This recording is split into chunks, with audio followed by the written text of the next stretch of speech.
একটা মেয়েকে জিজ্ঞেস করা হয়েছিল বিয়ের আগে আর পরের মধ্যে পার্থক্য কি।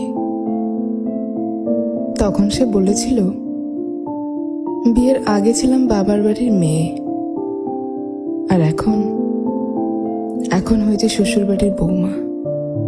আগে আমার মুখে সবাই খাবার তুলে দিত, আর এখন আমাকে সবার মুখে খাবার তুলে দিতে হয়।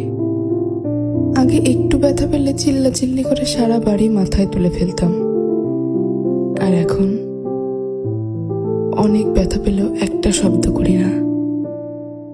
আগে হাসার জন্য মা বকতো, আর এখন কাঁদতে গেলেও ভয় হয়। আগে একটু মন খারাপ হলেই মা বুঝে ফেলতো, কিন্তু এখন ভেতরটা চুরমার হয়ে গেলেও কেউ টের পায় না। আগে ভাবতাম বাইরের জগৎটা অনেক শান্তি, কিন্তু এখন